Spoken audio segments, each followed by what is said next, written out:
Good evening, everyone, and a warm welcome to the Northwestern Ontario Pitch It 2025 competition. Today, we're here to celebrate the remarkable innovation, dedication, and entrepreneurial spirit that defines our region. I'm Abigail Sherlock, and it's my privilege to serve as your moderator for this evening's exciting event. From March 13th to 27th, we invited applications from visionary entrepreneurs across the Kenora and Rainy River districts. And the response was nothing short of extraordinary. We received a wealth of submissions, each showcasing bold ideas and ambitious goals. After a thorough and thoughtful selection process, we've narrowed it down to the top 5 pitches, who will compete today for a total of $10,000 in cash prizes. It's going to be an inspiring showcase of talent and ingenuity. So before we begin, allow me to introduce the judges who will be guiding us through this competition. So we are very privileged to have 3 exceptional judges joining us today. First, we have Charles Spears. It is an honor to welcome Charles Spears to our panel. As a business advisor with the Rainy River Future Development Corporation, Charles brings extensive experience in entrepreneurship and economic development. His career has spanned diverse regions, including Yukon, British Columbia, Alberta, Manitoba, and Ontario, with time in Thunder Bay and Terrace Bay, offering him a broad perspective on Canada's business landscape. During his 8 years in Terrace Bay, he successfully owned and operated a coffee shop, giving him firsthand insight into the challenges and rewards of small business ownership. We're delighted to have his knowledge and experience on board today. Thank you so much, Charles. Next, we have Kayla Bida. We're equally thrilled to introduce Kayla, Business Sales Manager at T-Baytel. Kayla's impressive journey with the company began as a student in 2008, and since then, she has excelled in various sales and marketing roles. Thunder Bay native, she now leads her team with dedication and vision in her second year as Business Sales Manager. Beyond her professional achievements, Kayla balances a busy life with her husband, their 2 young sons, and an energetic German short-haired pointer. Her insights and leadership make her a valuable addition to our judging panel. Thank you so much, Kayla. Next, we have Liana Berezowski. We're pleased to welcome Liana, a Business Relationship Manager at the Northern Credit Union. Liana works closely with business owners from startups to established enterprises, supporting their growth and financial success. With a biochemistry degree from the University of Winnipeg and a professional risk management certification from the University of Calgary, she brings a robust background in risk management, compliance, and commercial lending. Passionate about helping entrepreneurs refine their strategies and achieve their goals, Liana's expertise will undoubtedly enrich today's competition. Thank you so much, Liana, and thank you to all of the judges for lending your time and expertise to this event. Let's give a warm round of applause to all of the judges. Now let's turn our attention to the talented individuals in our competition today, starting with our first contestant, Sarah Bruner. So please welcome Sarah Bruner, a registered dietitian and the founder of Sarah Bruner Nutrition and Consulting, SBNC. SBNC stands out as the first virtual nutrition company offering a Lyme-specific program designed by Sarah herself, a dietitian who became a patient. After overcoming Lyme disease, she developed the Universal Lyme Diet, ULD, a structured approach to healing and gut restoration. Since launching SBNC in 2024, Sarah has served clients globally and is now focused on expanding ULD into accessible formats to support those navigating chronic illnesses. Sarah, we're very eager to hear your pitch. Go ahead and share your screen. Good morning, everyone. My name is Sarah, and I was born and raised here in Dryden.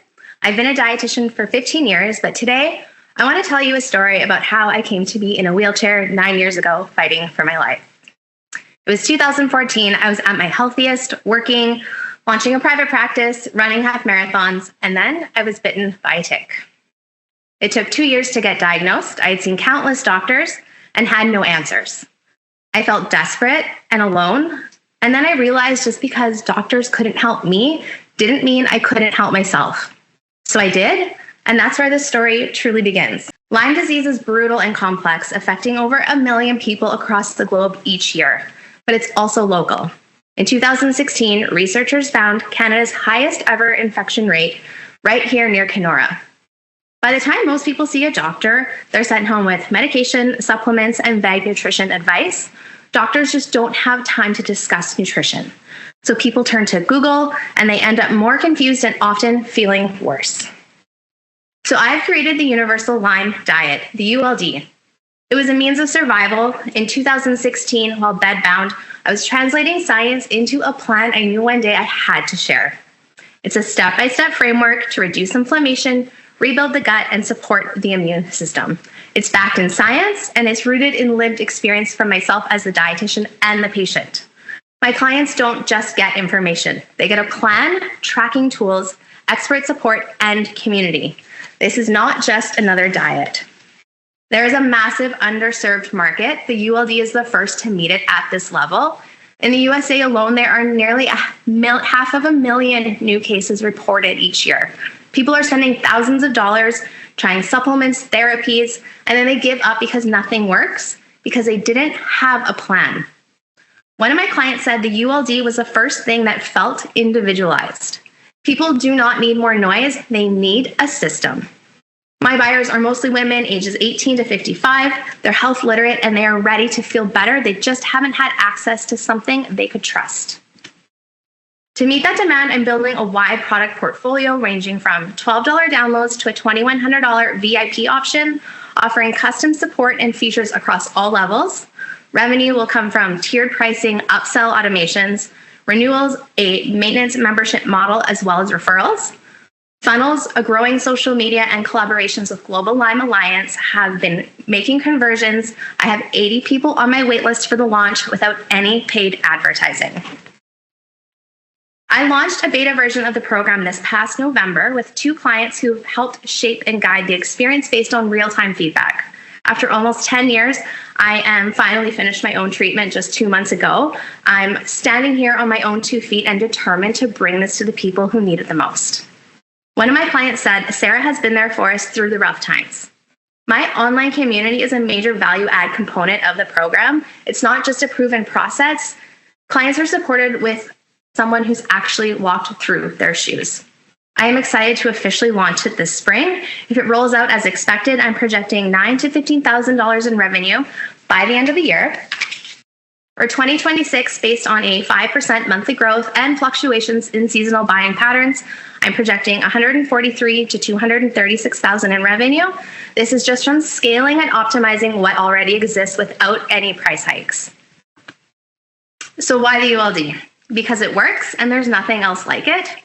Programs like LymeEd touch on nutrition, but the ULD is the only one offering specialized, customized, dietitian-led guidance entirely focused on Lyme, nutrition, and co-conditions. I have taken everything people are trying to Google and everything they don't even know they need to Google yet, and I put it in one place. You just need to show up, press play, and build out your personalized plan.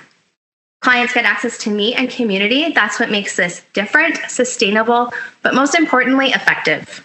As one of my clients said, I went from a 214 on my symptom index score to 194, and I didn't even know I had gut issues until I started this program. And she's only halfway through. That is what the ULD can do. The Universal Lyme Diet was born out of necessity, built with strategy, designed to help more people feel better. I was born and raised here in the North and bitten in my own backyard.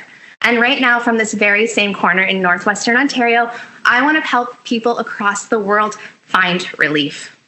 If awarded this grant, I'll use the money to purchase 12 months of the software that houses the program and helps me market it, as well as network at the 2025 iLEDS conference, where I can position myself and the ULD in front of top global Lyme leaders, creating more awareness, reaching more people, and generating referrals. This funding will help me grow and gain momentum.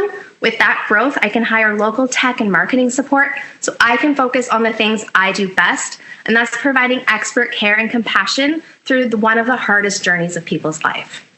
One of my clients said the ULD is something anyone with Lyme should be able to experience.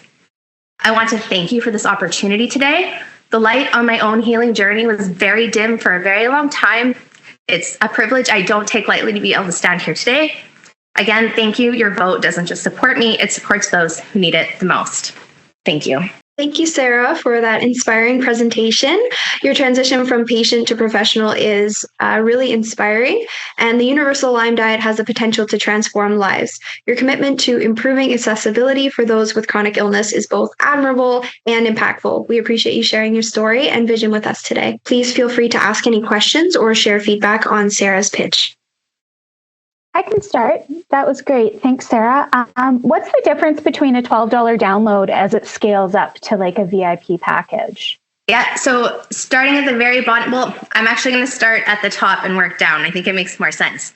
So I developed the program as the comprehensive full version of the program. And then as we scale down, it will give you less bonus features and less access at the next level down. Bringing it a step further, it will be a self-study course, so a little bit less at that point, still a different price point. I found when I launched it with the beta version, the price was a barrier for entry for people. So starting at the top and bringing it down into smaller components, people can start beginning to purchase the smaller ones if that's what their budget can afford them. And then with the automations that are built into the tech, I can be checking in with them as they go, offering them more support and helping them get into the next level of the different offers in order to help them get their the desired outcome for them at the price that makes the most sense for them. Thank you. You're welcome. I'm going to go next. Thank you so much for your presentation, Sarah. It was really fantastic. And thank you so much for sharing your story and being vulnerable. It was really touching. I guess my one question would be just in terms of scaling. So you had mentioned that you currently have 80 people on your wait list, projecting 143 to 136 in revenue for 2026. Is that just doing this on your own, or is there going to be a point where you don't have the capacity for the amount of clients that you're going to have and you need to sort of scale up and bring more staff? Yeah, that would be my first thing. Like, I don't intend to take anything out of the company, just keep investing what I'm making back in so I can hire out.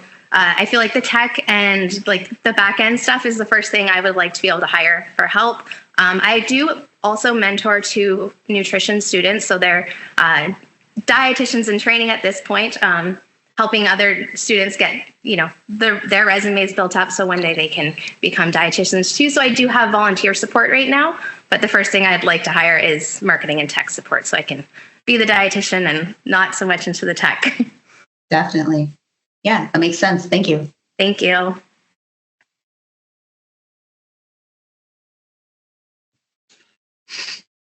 Thank you, Sarah, for your presentation. And is your business going to be all online? Is there any for the Rainy River District in Kenora? Would there be visiting people in person? It was something I would be happy to explore.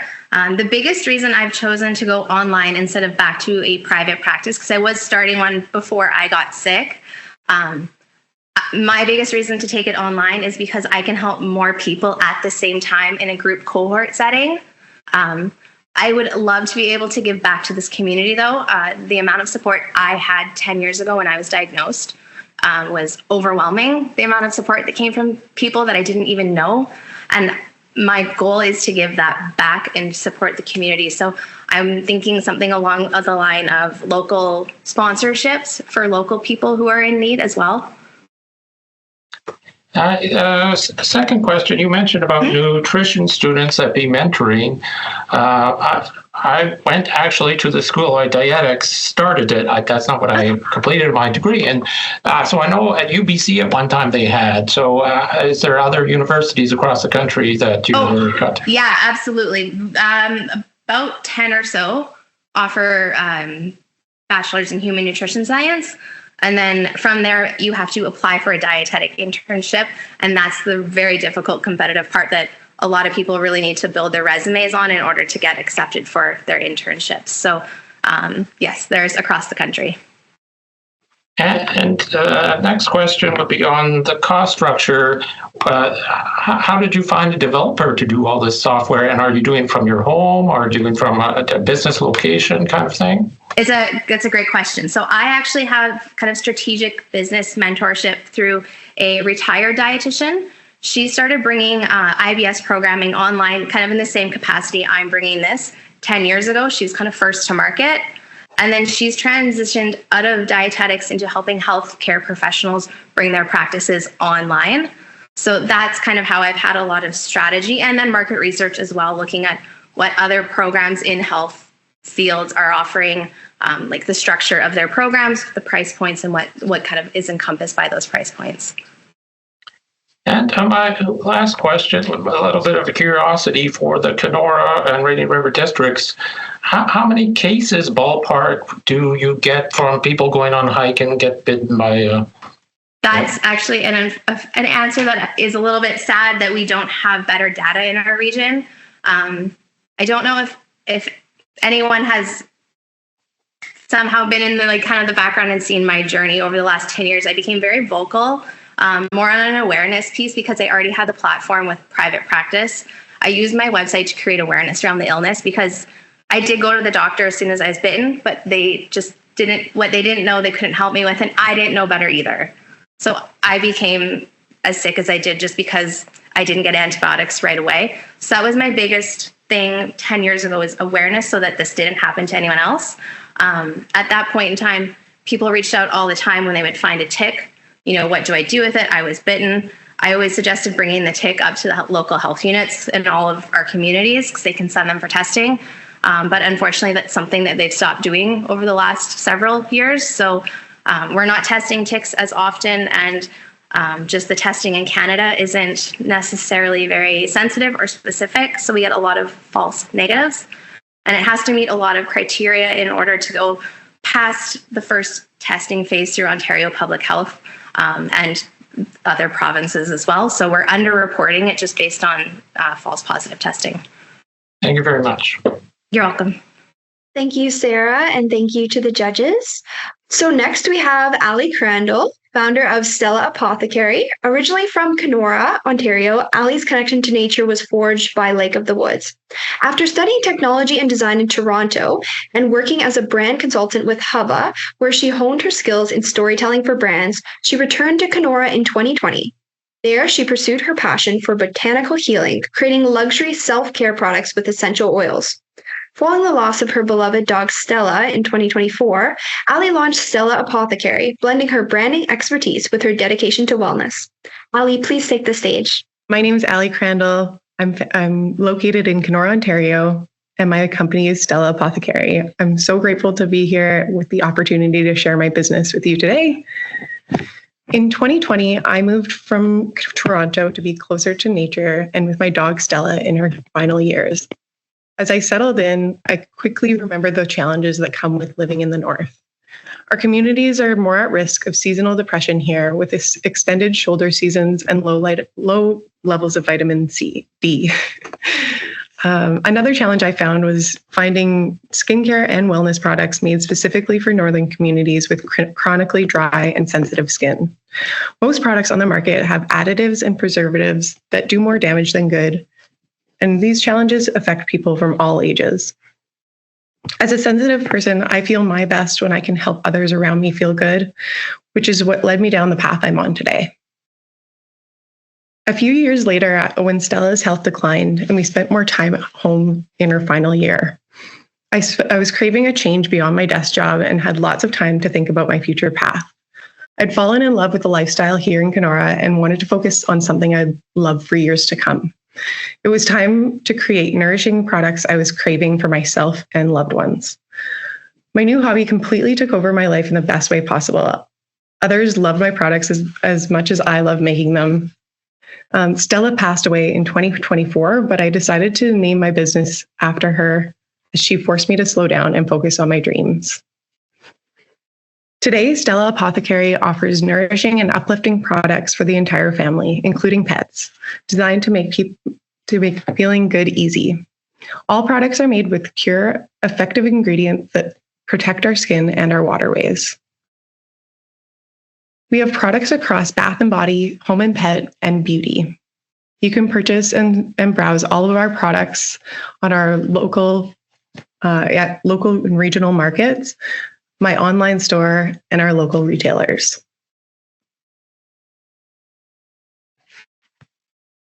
In a crowded skincare market, there are many wonderful products to choose from, but I believe Stella stands out in three major ways.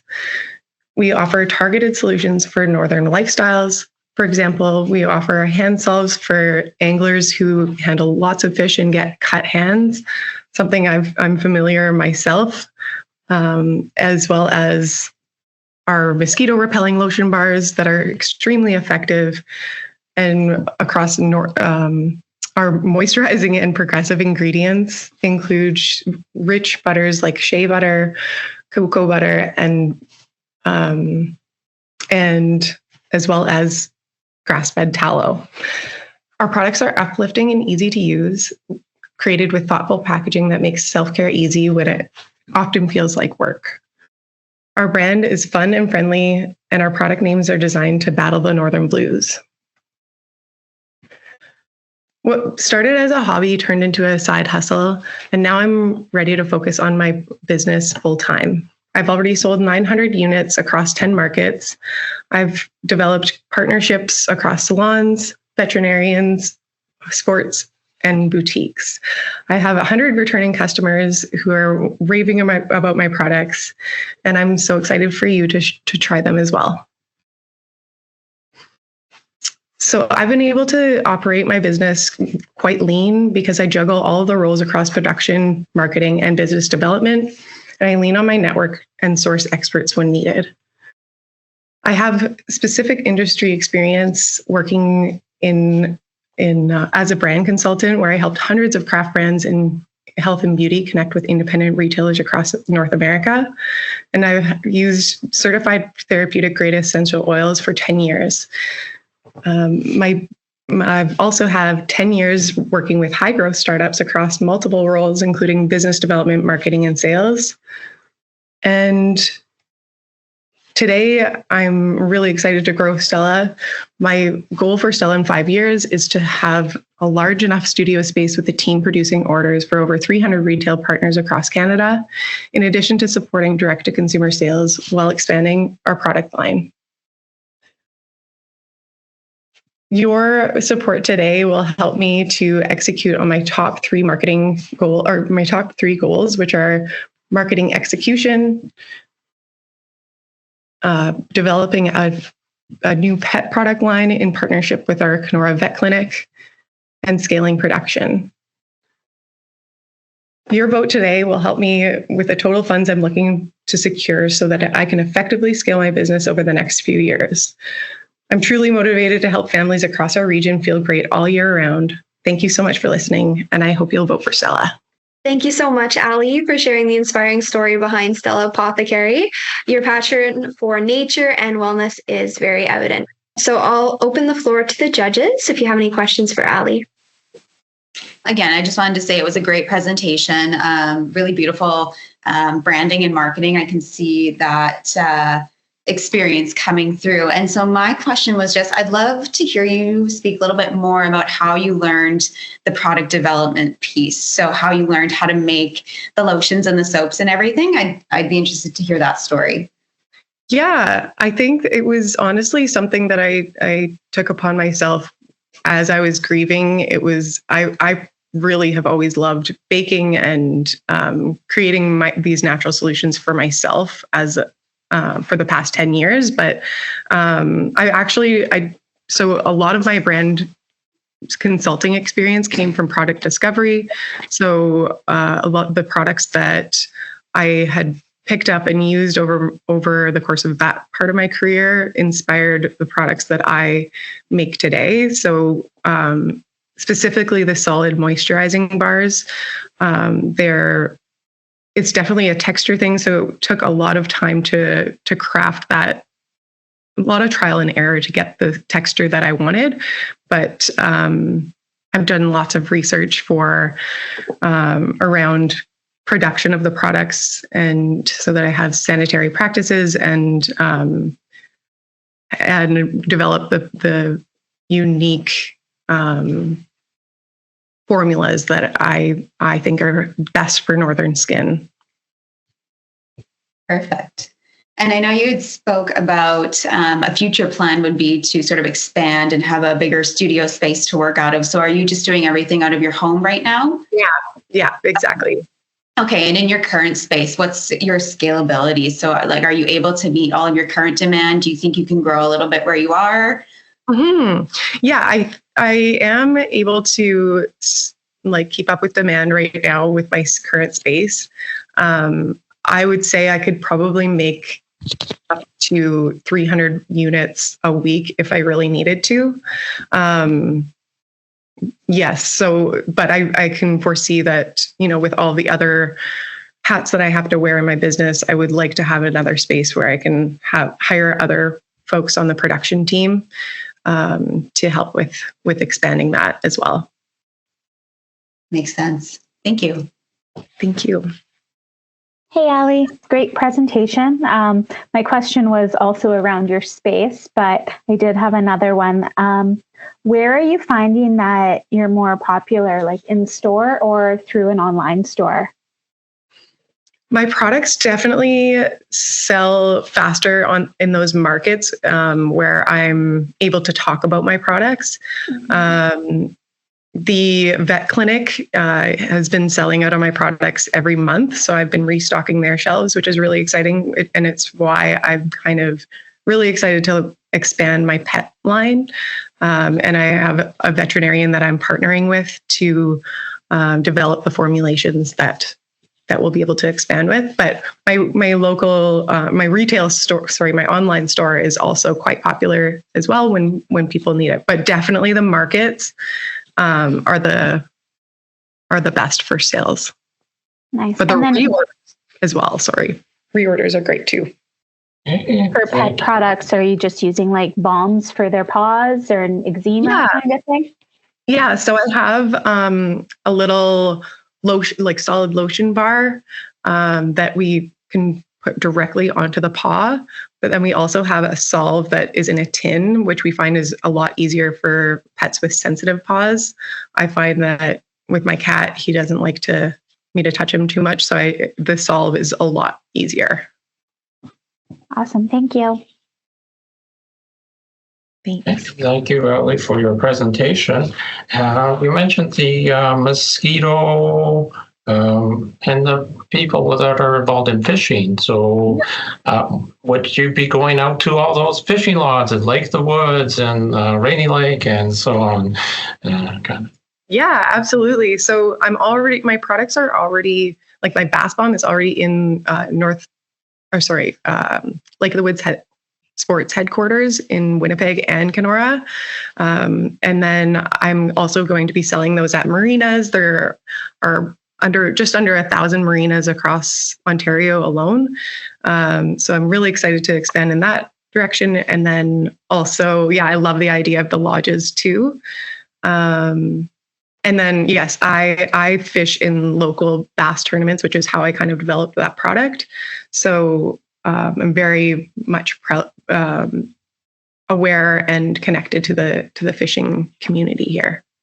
Yeah, if you go to Nestor Falls, Sioux Narrows, they're very close together. And this is the time of year I do trade shows. So I'd imagine you're going to the trade shows. Yeah, exactly. That's a great point. The next question would be, how hands-on are you making the products? Do you outsource some of the making? I can see from your presentation, having been a brand consultant, you're very good on the packaging, and that will entice people towards your product. Wonder how time-consuming it is for you to be doing the product. Yeah, the products themselves do take a little bit more time, but honestly, the molds that I have, I'm working with a 3D print designer who's helping me design molds that are customized for Stella products. So I make everything in-house. I don't outsource anything at all. I have all the ingredients I need to create a diverse range of products. It doesn't take me longer than 3 hours per batch, to be honest. And I can do large quantities at a time. And I would imagine as you scale up, you'll have better profit margin. But what ballpark, what are the cost of goods sold compared to your retail price currently? And then as you go forward a year, what do you imagine it would be at that point? Mm-hmm. So right now, my net margin for wholesale is 20%. So that's including the cost and the time it takes to create my products. And then for direct to consumer, it would be closer to 30%. And I'm definitely hoping to find ways to increase my margin, especially with the pet. Like, I think the pet care line wholesale, my net margin is actually closer to 30%. So I think there's a lot more opportunity to make my margins a little bit better for my business. Thank you very much. Thank you. Thank you so much, Ali. We're very grateful for the opportunity to learn more about your journey today. So thank you so much, everyone. The next presentation that we have is Taylor Hazel. She's here to bring an exciting proposal. Taylor has partnered with her best friend and cousin, Lena Morali, to bring their vision to life. Taylor, we're looking forward to hearing your pitch today. Where do you go to get a specialty coffee brewed to your liking? Where do you go when you need a quick and nutritious breakfast or lunch on the run? Where do you go after the gym to get a real and healthy protein smoothie? The answer is, well, nowhere in Fort Frances, until now. Local Society is a warm and inviting cafe nestled in the heart of Fort Frances, with an earthy yet eclectic and modern aesthetic. Whether you're on the go or are looking to sit down and unwind, Loso has something for everyone. Our food is cooked and crafted in-house with an emphasis on supporting local where we can, especially with items such as eggs, meat, bread, and pastries. Our coffee beans are purchased from Canadian coffee roasters. Even our website is being developed by a local digital marketing agency.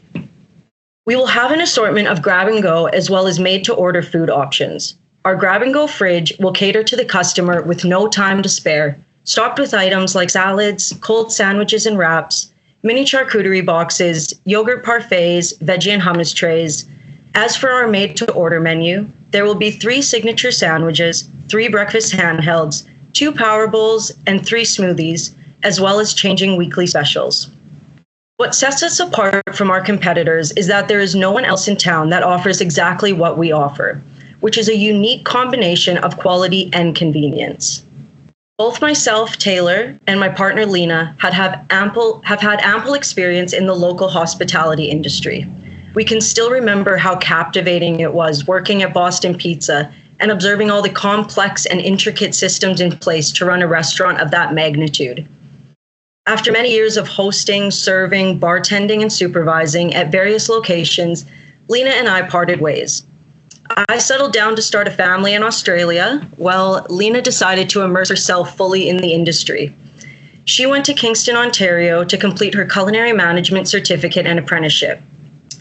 After gaining experiences around Canada, Colombia, Australia, to name a few, she moved back home and started her own catering company, which she owns and operates to this day. Lena's catering company has experienced major growth within the last year, and we are so excited to be able to merge that into Loso to bring the revenue up to $300,000 for our first year. Combining Eat Best Catering with Loso gives us the huge advantage of not having to break into a new market, as the staple items on our menu have already been taste tested and raved about by hundreds, if not thousands, of locals. While Lena has countless positive reviews, one in particular really sticks out and really shows where she stands in the local food and beverage industry. It goes like this. Lena just served up lunch for the high school. Everyone loved it. I slid over myself and grabbed some. She has set a new standard. We know that a successful business in the food and beverage industry doesn't happen overnight, and that it doesn't come without trials and tribulations. Therefore, we know how important it is to constantly be assessing what's working and what's not working, as well as continuously looking at areas with room for growth that can boost revenue. For example, introducing online ordering. There have been countless evenings where Lena and I sit around a table and crunch numbers, each time being more specific than the last. Through this process, we have been able to come up with our non-negotiable numbers. We know that our monthly operating cost sits around $22,500.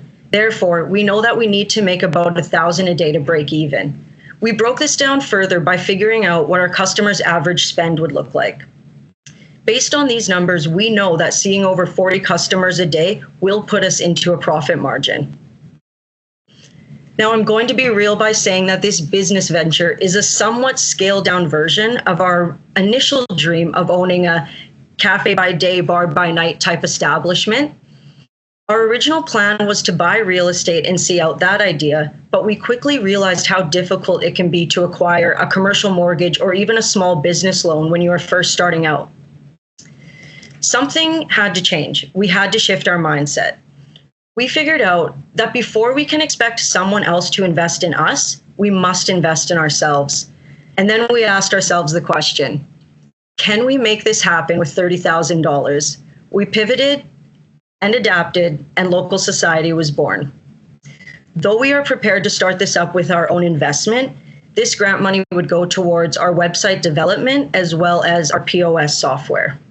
So next time you're in Fort Frances and you want a specialty coffee brewed to your liking, a quick and nutritious breakfast or lunch, or a real smoothie, Local Society has you covered.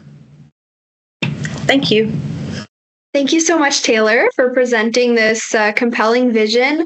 Your dedication to the craft and the community shines through. Judges, please share any questions or feedback that you have for Taylor. Hey, thank you, Taylor, for your presentation. Cafe Market, I know something about, and I do live in Fort Frances. For the what changed from 2023 to 2024 that got that increase of that?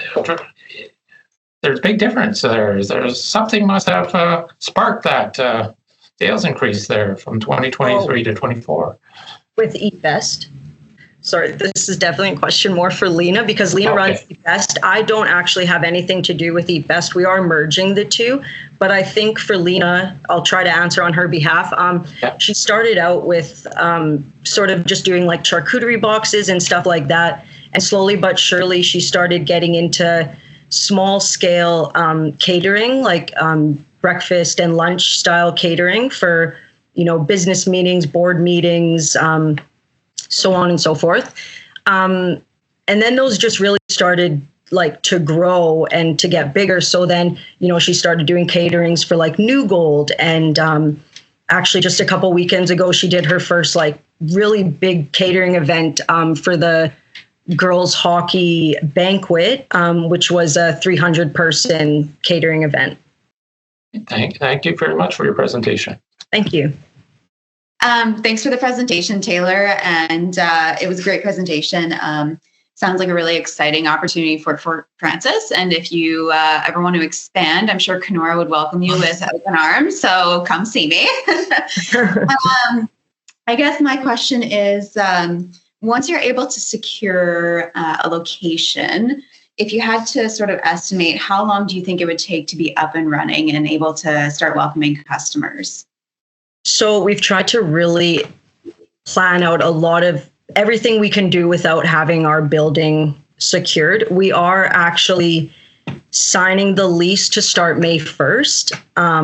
And we actually just put in our purchase for our espresso machine today, which was our most expensive purchase to get started. So yeah, lease starts May 1st. We can then start getting all of our kitchen equipment delivered and installed. We say we'd like to be open July 1st at the latest, but we foresee a 6-week turnover from start of lease to opening our doors. Definitely starting with a soft opening with invite only friends and family, and then opening right up. Yeah, it'd be great to be open for that that summer boom, right, in population and all the visitors. It's great. No, it sounds great. I think I'm good for questions. Kayla, if you wanted to jump in. Yeah, great presentation. I'm excited to come to Fort Frances and not have to go to Boston Pizza for lunch. Right, that's what we're thinking. My only question, I love the concept and everything. So Lena is still going to be operating her catering business totally separate under a different umbrella, and then this will be like a separate venture that the two of you will work on? We are actually merging Eat Best into the cafe when it comes to her, specifically more her breakfast and lunch catering. The catering for that will still be ran through the cafe. And that's where I touched on like a lot of her menu items that she offers for catering are going to be the same menu items with obviously some different ones as well. But those same menu items will be our signature items. Then as far as like if she wants to continue to do some more larger scale catering, or like she does, maybe charcuterie tables or grazing tables for weddings and stuff like that, that will still be separate with Eat Best. But breakfast and lunch catering is going to be merged into the cafe and ran through the cafe. Okay, thank you. Thank you. And Ali, I want your products to sell in the cafe.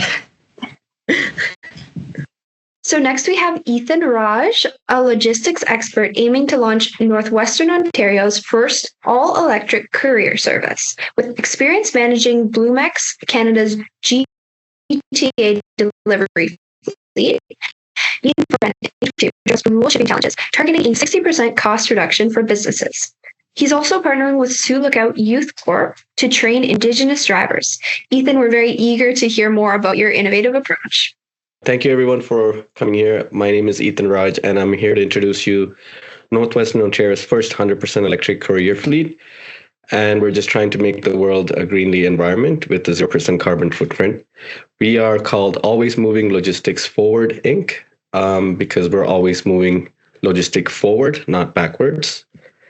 And our team consists of me, Brody Aslin, with 7 years of experience in rural deliveries. He's been servicing from Fort Frances all the way to Sui Narrows and Morrison areas and Rainy River. So he has expertise in rural areas and mapping.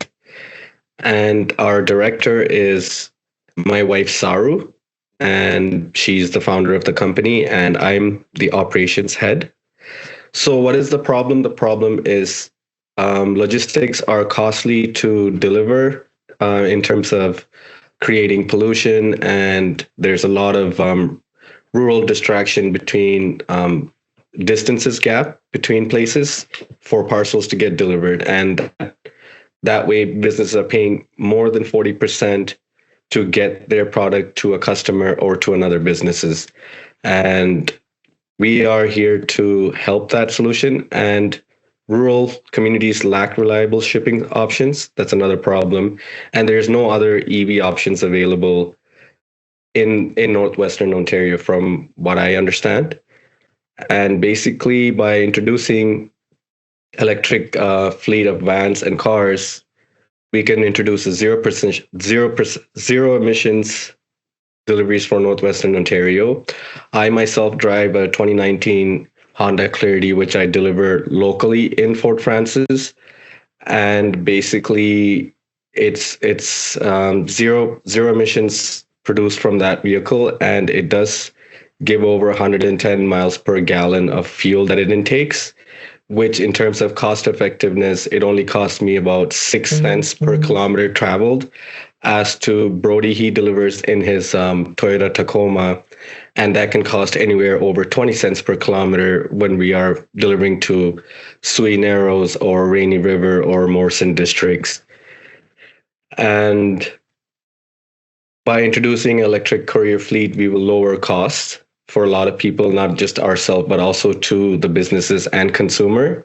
And the way we want to market our way into the electric field is to either lease or purchase a Ford Transit or a Dodge Ram EV, which is fully electrical. There is no gas combustion.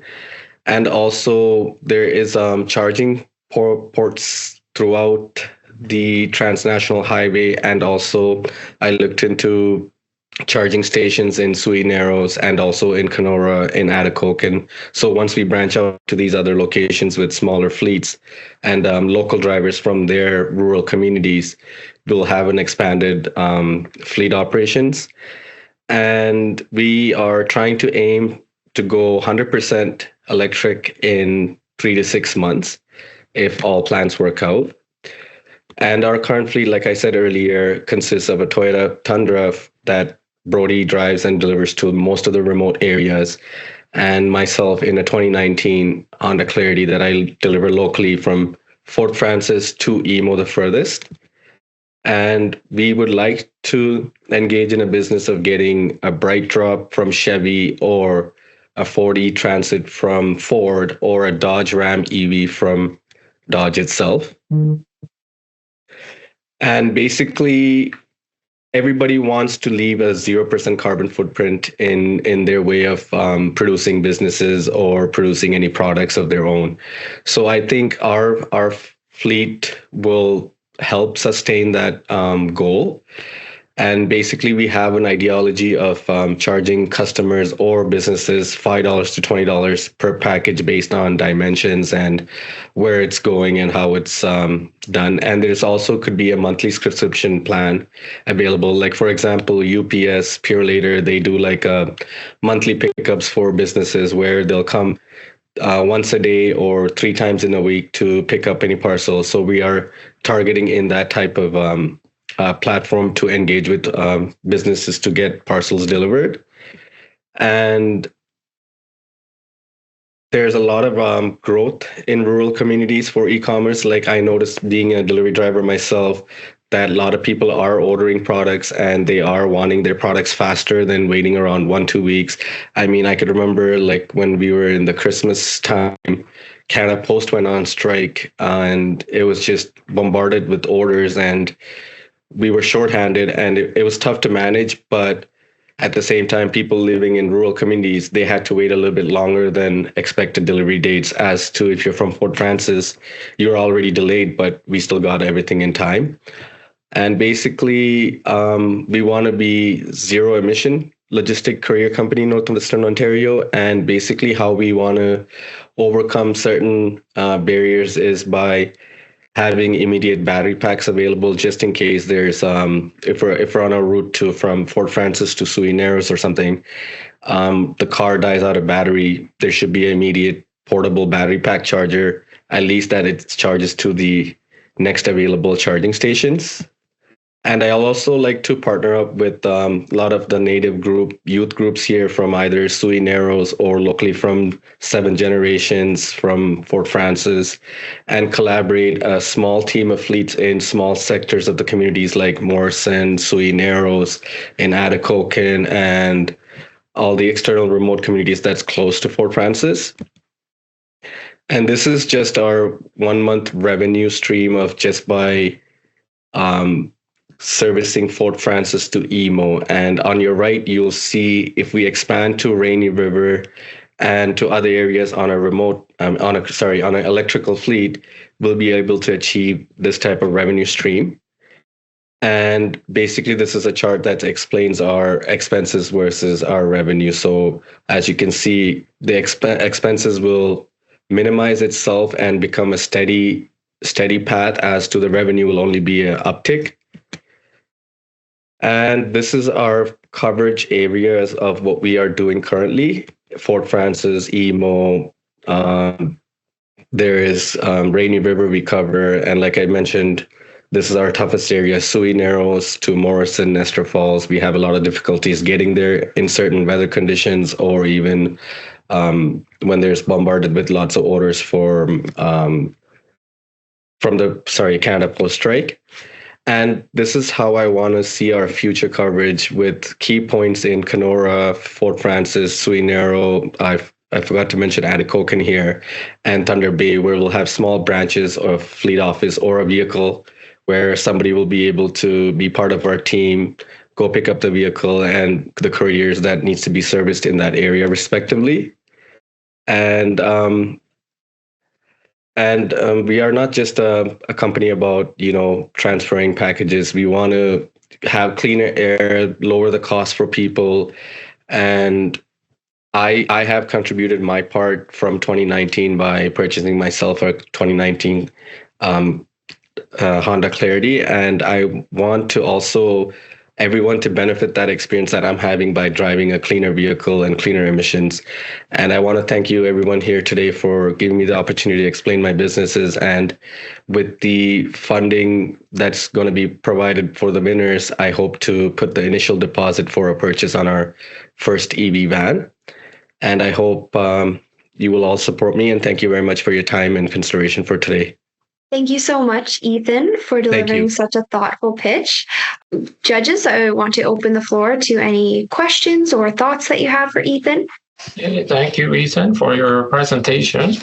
I often go between Terrace Bay and Fort Frances, and the one concern, I see that you have 7 years of rural delivery experience to go into these places. Is the range in winter is always a concern. What is the Ford Transit vehicle like after 5 years? So you don't want to be able to. You want to be able to go 100% of the way to Atikokan. You don't want to get 85% of the way and get stuck. And how easy it is to change to these battery. Can you just swap it in, this extra battery? Is that even possible? No, right so now? the battery pack I was mentioning is like an immediate charge kit. So just in case you have a sudden failure, it will enable your vehicle to like at least 10 to 20% of the battery back to life so you can get to the closest charging point. Right. So, for example, the Ford Transit, it's mentioned as at least 400 and plus kilometers of range. But understanding with the extreme cold weather condition, that's not going to be exactly as it's said. So I'm thinking that if we have branching points in certain, like, for example, from Fort Frances to Rainy River or Fort Frances to Atikokan will be sufficient time for the vehicle to get to those points and be put on charge so that it can accumulate back to 100% charge, and they can either come back to Fort or service the local municipalities that they went to go service. There is going to be a little bit of lag where the drivers will need to put into charge for at least an hour so they can get back 80%. So that we can utilize by having a lunch break for the drivers. So while the car is charging, they could be, engaging into their lunch or other activities that they want to do in their 1 hour break that they'll be entitled to. I don't know if that answered. Very much commend you for being one of the pioneers, because Fort Frances does not have many electric vehicle cars, whereas you go from Red Rock, Nippigan, Terrace Bay, Scriber, charging stations galore. We have very few. Does Mine Center have a charging station that you can plug into? Yes, there is. There is some in Atikokan. There is some in Rainy River. I believe Kenora has tons of them. And basically, we want to be a backbone structure in the rural communities so that big competitors like FedEx or UPS or Purelator will mainly focus on urban cities as to rural communities. So when they do come here, we're already established and we already have an action plan and we already have a map of how things can be done more efficiently, and they might seek our assistance to expand their service fleets. And that's my main goal in the interim, to have a backbone structure in the rural communities. And last question, you were thinking about getting either the Bright Drop or the e-Transit. The last time I ordered a car, and it was just a conventional one, there's a 6-month waiting list. What's the... So that is a good question. So Ford Transit is available. I did inquire with Ford in Toronto. So there's one immediately available in Toronto for a pickup. With the Chevrolet Bright Drop, because of the tariff backlashes and all of that, they did stop production, and a lot of businesses are ordering them because nobody's sure where we are standing with this tariff war that's happening right now. And hopefully we'll get a clear conveyance message within the 90 days pause that they have right now. So hopefully we get good news. But in terms of Dodge and Ford, Dodge is also in production for the Dodge Ram EVs. I already signed up for the waiting list and just waiting. But if we get the funding that's available ready to go, there's Ford ready to go. And there's also Sprinter EV vans available too. It's just on a higher cost value than the budget friendly ones I mentioned. So there is availability. It's just the funding and coordination of logistics of delivering the vehicle from maybe Toronto or Winnipeg to Fort Frances. Okay. And last question, what size of packages do you deliver up to? We deliver all sorts. So you can order rollout mattresses. Like I'm actually third-party servicing UPS and Canpar in Fort Frances to Sui Narrows, all the way to Emo to Rainy River. So we can get packages that can weigh 150 pounds easily to a package that's just lightweight, like an Amazon delivery package. And we are servicing Canpar and UPS because they don't have physical distribution center here. So when it comes to remote areas, what Canpar and UPS tend to do is hire third-party contractors like me to get their services delivered. Thank you. Thank you again very much on your presentation. No problem. Thank you, Charles. Thanks, Ethan. I really enjoyed that.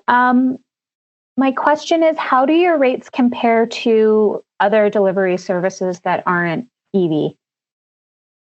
So we will be, for example, if it's going to cost $8 to $12 per package on a gas-powered vehicle, we can cut that cost by at least 30 to 50%. I mean, we do want to have a profit margin involved, but at the same time, if we offer a huge reduction in prices at the starting point, even if we are to increase prices along the route in terms of like 3 or 4 years, compared to a gas powered delivery charges, will still be 30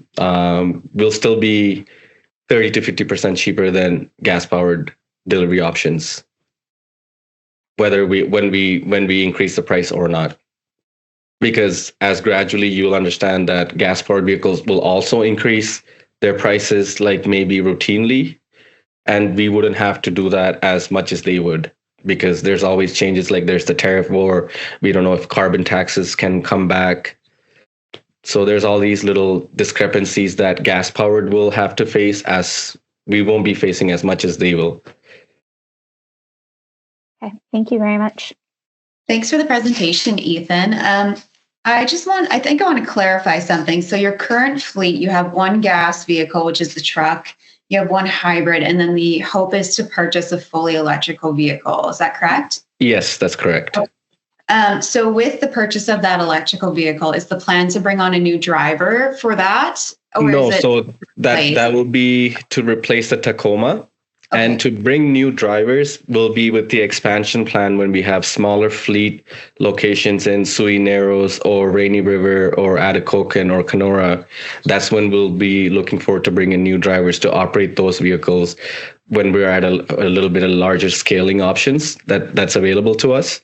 But in the meantime, we want to turn the truck into a EV van or something so that we don't, because we are wasting a lot of carbon as we are traveling to Sui Narrows or Rainy River. Like in a week, we're going to service these areas at least 3 times.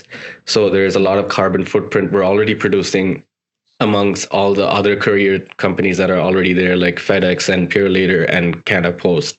So they're all gas powered as well. So imagine all these companies going to one location periodically, and it just, because of the rural gap, there's more frequent carbon production happening as to if we service it with the electric fleet, in my opinion. Perfect. Thank you. No problem. Thank you. Thank you so much, judges, and thank you, Ethan. We're very excited to see how your vision could reshape delivery in Northwestern Ontario. Thank you. So next we'll move on to our last presentation. So next we have Stephanie Verplatz joining us. It's my pleasure to introduce Stephanie, a dedicated mom of 3 and registered respiratory therapist whose passion for lung health and home safety sparked an impactful community action. After learning that radon is the leading cause of lung cancer among non-smokers, Stephanie co-founded Northern Airworks, providing essential radon testing and mitigation services in Kenora and Northwestern Ontario. Her mission is simple: help families breathe easier, one home at a time. Please join me in warmly welcoming Stephanie. Hi, I'm Stephanie, co-owner of Northern Airworks Respiratory Therapist and mom of 3 boys. My partner Chad specializes in ventilation and air movement in homes. Together, we're on a mission to protect families' lung health from a dangerous gas that most people have never even heard of. And no, it's not coming from your teenager's laundry pile, it's radon. Radon is a radioactive gas that comes from the breakdown of uranium in the soil. And here in Northwestern Ontario, we have got plenty of uranium. Radon is the leading cause of lung cancer in non-smokers and claims the lives of over 3,000 Canadians each year. You cannot sense it, and it could be building up in your home right now, especially in wintertime.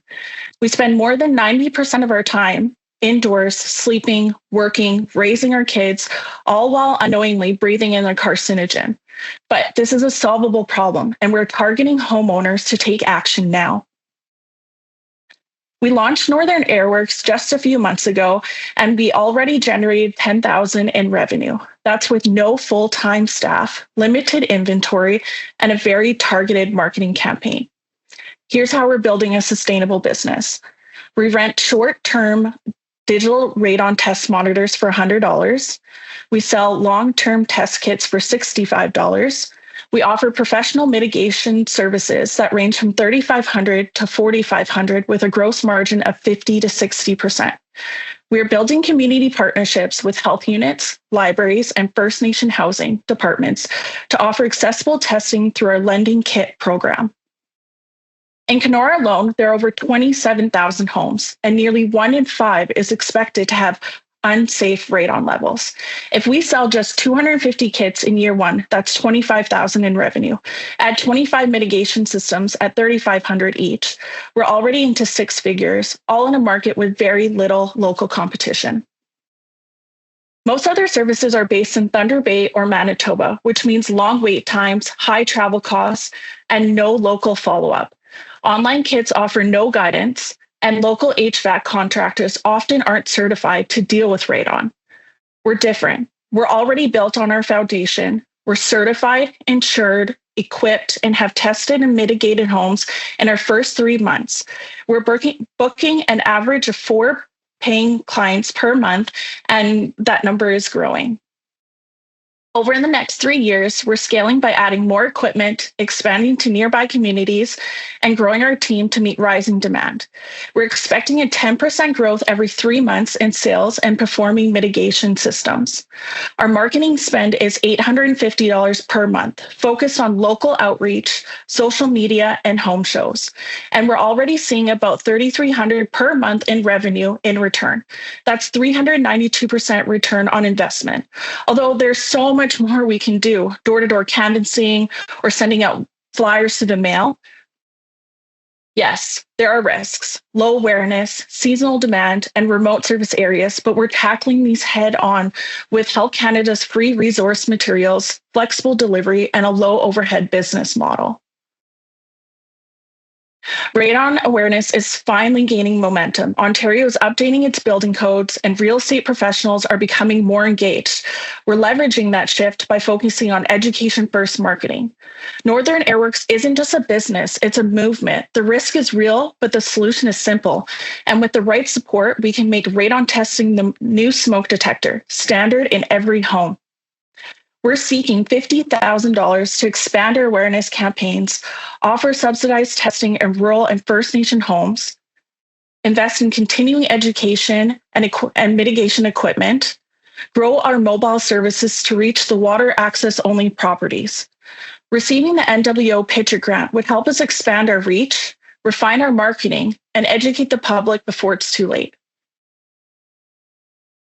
Radon is invisible, but our impact won't be. Thank you for this opportunity. Are you ready to join the movement? Thank you so much, Stephanie, for sharing your presentation and passion with us. I'll open the floor to the judges for any questions that you have. Thanks for the presentation, Stephanie. It was great. It was informative. I have a new fear now, and I want to run home and test myself immediately. So my first question, I kind of hate this question. I'm going to sound like such a capitalist, but why aren't you charging more? Because I noticed that on the chart you had comparing prices, you're like way undercutting the competition. And I mean, is that strategic just for your initial launch and then maybe look at upping your prices later? Or can you talk to me a bit about that? Yeah, we're just looking at, honestly, just really starting to spread awareness. And so I didn't want that to be a factor of people wanting to find out what their numbers are, because it's more important to find out what that number is. And then if it is high, then we'll mitigate. So yeah, we kind of just strategically put it low so that we can gain customers or clients. No, that definitely makes sense. And you had mentioned with your initial launch that you had a very targeted marketing. So can you talk to me a little bit about what that looked like, and then maybe touch on, I think you did in your presentation, but just how that's going to change moving forward? So we're targeting homeowners right now. Down the road, and with gaining experience, starting to meet people in the community, we're really hoping to touch base with schools, daycares, workplaces. Especially, we kind of targeted with homes first because people are spending a lot of time in their homes, like working remotely from home, raising their children from like their kids from home. So yeah, as we progress and as awareness starts going, we would like to reach out to schools and daycares. And probably a lot of educating, I guess, would be involved with a business like this, because like myself, I didn't know this was a thing. I didn't know it was a problem. So that's great. It's great. And I imagine both you and your partner are still working full time in your, okay, perfect. So this is sort of the side thing for now, and then hopefully later. Yeah. I definitely love being a respiratory therapist and working at the hospital. So I would love to juggle both and spread awareness about it, because again, like I see what happens with lung health and when it's damaged. So that's great. No, it's great. We've had two healthcare professionals. Yeah, that's nice to see. Nice to see that. So thank you so much. Thanks, Stephanie. That was a very passionate presentation. I really enjoyed it. And like Leanna said, it was super informative. How are you getting your product to the end user? Are you guys just delivering it on the side? Do you house all the product in your home currently?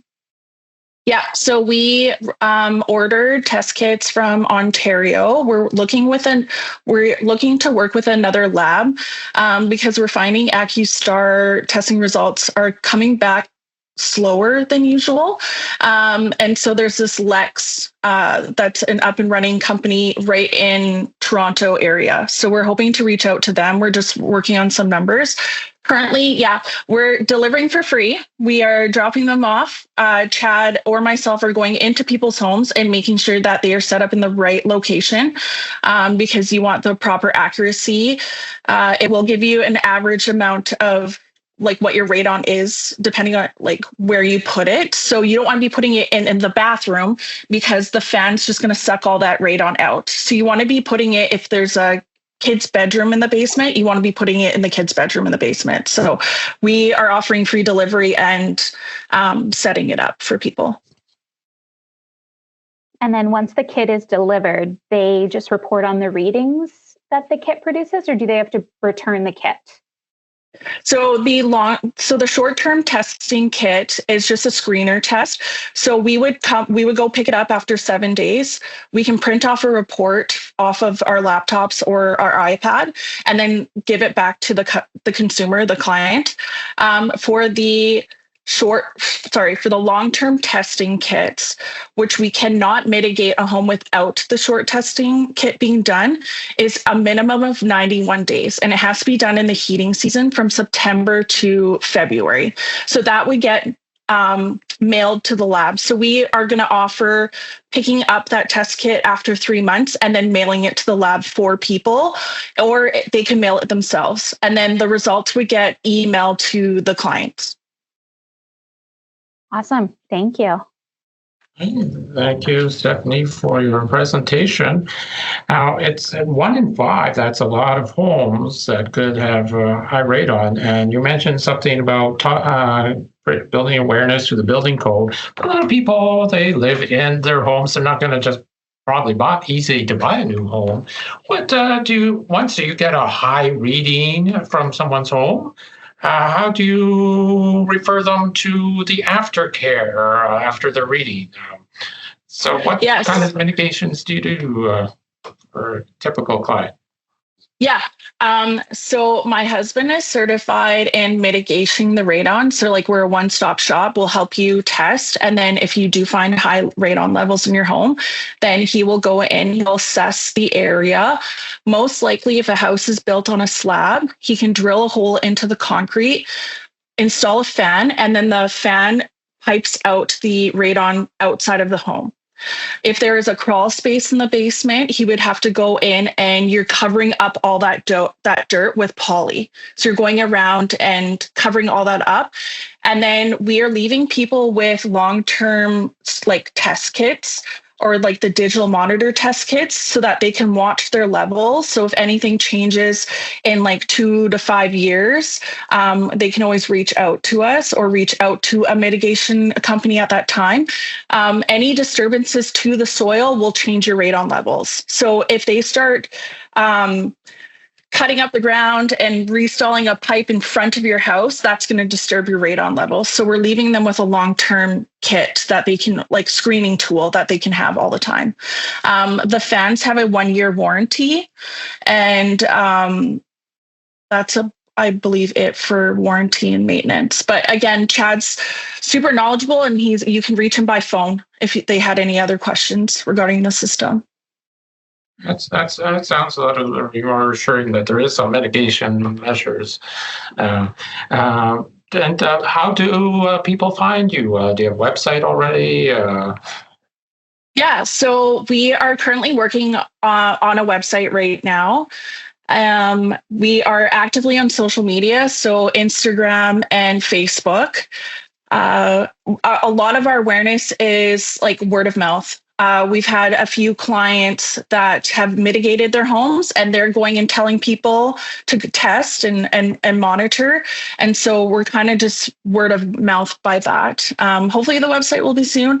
We're doing a home show in Kenora next weekend to meet more people. And then I'm not sure if you guys are aware of Kim at 807. She's a online content creator.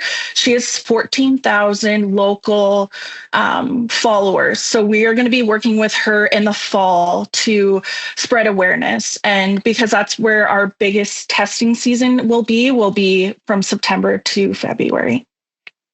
Thank you very much. Thank you. Thank you very much, Stephanie, and thank you to the judges. So now that all of our contestants have delivered their pitches, it's time for the judges to deliberate and share their thoughts with each other on each of the presentations.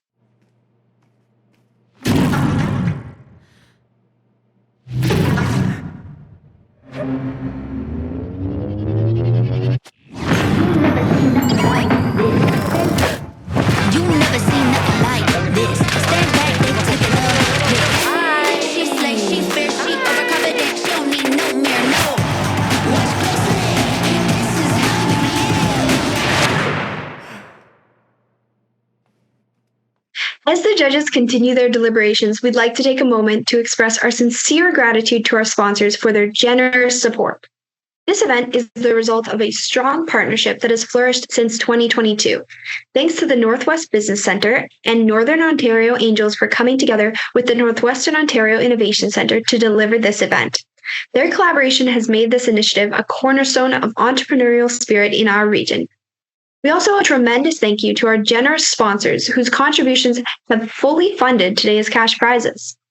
T-Baytel, Northern Credit Union, Northwest Business Centre, Lake of the Woods Business Incentive Corporation, Riverview Industries Kenora, the City of Kenora, Northwest Training and Adjustment Board, Rainy River Future Development Corporation, the Standard Insurance Brokers, Futurepreneur Canada, Patricia Area Community Endeavours, and BDC Canada. A special acknowledgement goes to our in-kind sponsors, Kenora and District Chamber of Commerce, the City of Dryden, Dryden Chamber of Commerce, and Fort Frances Chamber of Commerce. Your unwavering support has created a platform that empowers entrepreneurs and drives business growth across Northwestern Ontario. Before we announce the winners, we invite you to participate in People's Choice Voting. Voting is now open via SMS and will remain open until 6 p.m. CST tomorrow. Please take a moment to support your favorite pitch. Your voice matters. Wow, look at all these bills. So many memories. Remember last month's phone bill? Who knew streaming counted as data? Everyone but you. Oh, look, it's our energy bill. Aww. Honey, are you still running that server farm out of the garage? Maybe. Please stop. Is that our credit card statement? That's A lot of travel points. Hey. Oh, what's this one? I don't remember that one. Oh, that's right. This is from when I fixed your car after I crashed it. Wow, what a nice surprise.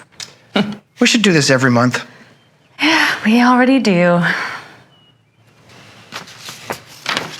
Now it's time to announce the winners of Pitch It 2025. Let's give a big round of applause to our second prize winner, Sarah Bruner of Sarah Bruner Nutrition and Consulting. This remarkable achievement is a testament to Sarah's hard work, innovation, and entrepreneurial spirit. Congratulations on securing our second place prize and taking home $3,000. And now, the moment we've all been waiting for. The first prize goes to none other than Stephanie Verplatz with Northern Airworks. This incredible pitch truly stood out, demonstrating vision, passion, and excellence. Please join us in congratulating her well-deserved win today, along with a grand prize of $5,000. Congratulations, Stephanie. And congratulations to all of our contestants for your remarkable efforts today. Along with receiving the cash prizes, our winners will also receive special prizes from our in-kind sponsors. For Stephanie in Kenora, she will also receive a free 1-year membership to the Kenora District Chamber of Commerce. And for Sarah in Dryden, she will receive a 1-year free membership to the Dryden Chamber of Commerce, as well as 3 months of free advertising from the City of Dryden through their billboards. Congratulations to both of our winners today. Please stay connected with us for future opportunities, and don't forget to cast your People's Choice vote before 6 p.m. CST tomorrow. We'll announce the winner tomorrow evening on the Pitch It website and via the Northwestern Ontario Innovation Centre's social media channels. Thank you all for being part of this inspiring day. Wishing you a productive and enjoyable rest of your evening. Voting for the People's Choice Award is officially open. This is your chance to make your voice heard and support the pitch that inspired you the most. To cast your vote, simply text Pitch 2025 to the number on the bottom of the screen. You will be given options to choose your favorite pitch. Voting will remain open until 6 p.m. CST tomorrow, so don't miss this opportunity to be a part of the excitement. That brings us to the conclusion of the Pitch It 2025 competition. My heartfelt thanks goes to our judges, contestants, and everyone who joined us today. Your participation and enthusiasm make events like this possible. Please stay connected with us for future opportunities, and don't forget to cast your vote for People's Choice before 6 p.m. CST tomorrow.